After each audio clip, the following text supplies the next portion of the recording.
Good morning, Alabama. Here are your top stories for today. President Trump denying that he is a racist, coming after reports that he used an expletive to describe Haiti and African countries. Breaking right now, Birmingham police investigating a homicide. You're taking a live look at 45th Avenue North. Officers called to this address around 3 this morning. And chaos at an international stock exchange. Dozens plunged to the ground in Indonesia after the floor beneath them collapsed. Nearly 80 people hurt, many of them students. Authorities this morning working to determine what caused this, but they've ruled out terrorism. From ABC 3340, this is Good Morning Alabama. Good morning, Alabama. It is 6 o'clock on this Martin Luther King Jr. holiday. We thank you for starting your Monday here with us. I'm Sarah Snyder. And I'm Wendell Edwards as we salute the civil rights pioneer today. Weather and traffic together every 10 minutes. Javante's in the on-time traffic center. She's watching your roadways. We'll get to her in a minute, but we got to talk about your forecast. Here's meteorologist Megan Thomas. Hey, good morning, Wendell. Definitely very cold out there this morning. Here's the live look from our Gadsden sky cam.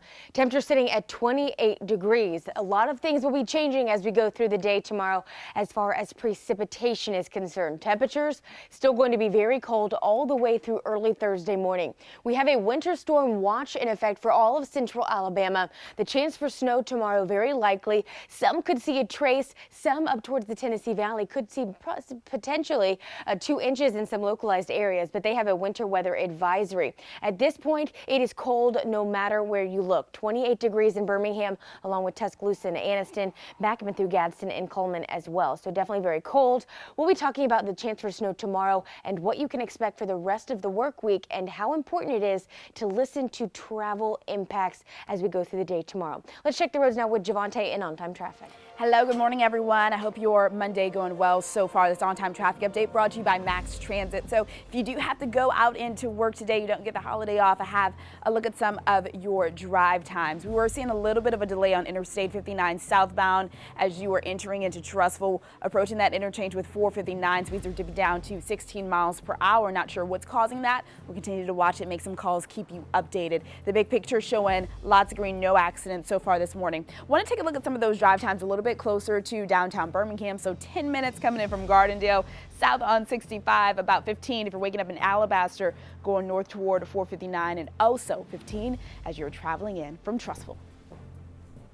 We have an update to some breaking news we have been on top of this morning. A homicide investigation in Birmingham. Police are on the scene right now. If we can, let's pull up RIM 6. You can see a live picture from the 45th Avenue North there. That's where police are investigating. Here's what we've learned in the last few minutes. Police say this all started when several people were inside of a home there on that street. One of them took some drugs and started acting erratically. Police say that person screamed for people to get out of the house. He took out 2 weapons and started shooting at random into that home. He shot the victim in the back. It was a young woman who he hit. And then the police say the man ran out of the home to another home nearby, just a couple of blocks away. He went inside of that home, broke into that home, and opened fire again. Thankfully, he didn't hit anyone this second time. Police said that they then surrounded the house, called for the man to come out. He jumped out of a back window and was then arrested. So again, one person shot and killed in all of this, and one person has been arrested this morning. Obviously, we have a crew there on the scene. We are going to continue to stay on top of this breaking news throughout the morning. Sarah? Ariel New this morning, President Donald Trump is now denying that he made vulgar and offensive comments about Haiti and African countries. It comes after he received backlash about the alleged statements. Now, several Republicans who say they were in the room at the time now backtracking on their initial statements. They now say President Trump is telling the truth. But Senator Dick Durbin, the only Democrat in the room at the time, tells a much different story, saying that the president said those hateful things, and he said that the president said them repeatedly. Now, the lawmaker who marched with Dr. Martin Luther King also weighing in, the Georgia Democrat, making it clear who he believes. Do you think President Trump is a racist? I think he is a racist. No, I'm not a racist. I am the least racist person you have ever interviewed. That was Representative John Lewis, and as you just heard, the president addressed this situation while he was at his beach club in Florida. He's set to return to Washington later today, where he also must address a possible government shutdown Friday and tackle the ongoing fight over DACA and immigration reform. Right now, a community in Virginia trying to promote a message of unity after KKK flyers were left outside homes. Take a look at these handouts. They were left in sealed plastic bags near houses in Leesburg. It shows a photo right there with KKK letters on either side and reads, "Loyal White Knights Smash Communism." This morning, authorities are trying to find the people behind it. Happening right now, a winter weather advisory and a winter storm watch here at home, but a crippling Arctic blast plaguing much of the Northeast. Take a look at these conditions this morning. Right now, there are sub-freezing temperatures from Maine to Connecticut.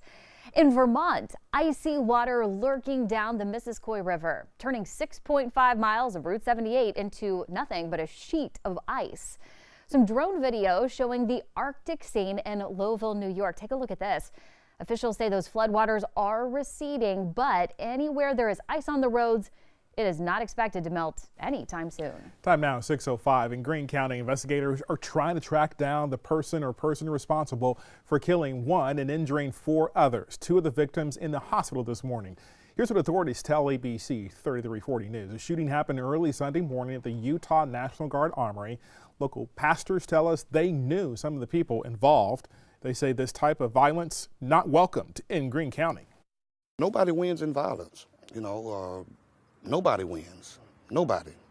Whether it's the person who commits the act or the person who's defending the act. Nobody wins. We're told 35-year-old Mondel Pearson from Bessemer has been identified as the victim here. The State Bureau of Investigations is now handling this case. And we have new details concerning a homicide in Bessemer. This morning, Howard Bubba C. Jr. is charged with capital murder. He's in jail. He's accused of killing 66-year-old Gloria Harris Parrish in November. Her body found inside her home on Fairfax Avenue with several stab wounds. Police say he has served time already for sodomy, rape, and theft. Happening today, the City of Anniston's Good Choices program will host its 16th annual Martin Luther King Jr. Breakfast and Youth Participation Day. It kicks off at 9 o'clock this morning at the Anniston City Meeting Center. We're told young people from all city and county schools are invited to attend. And today, Governor Kay Ivey is set to make 2 announcements concerning civil rights. It's happening at the Dexter Avenue King Memorial Baptist Church in Montgomery. Local and state leaders will be on hand. It begins at 9:30. First responders in Birmingham will also honor Dr. King's legacy today by hosting a free community health fair from 10 a.m. until 2.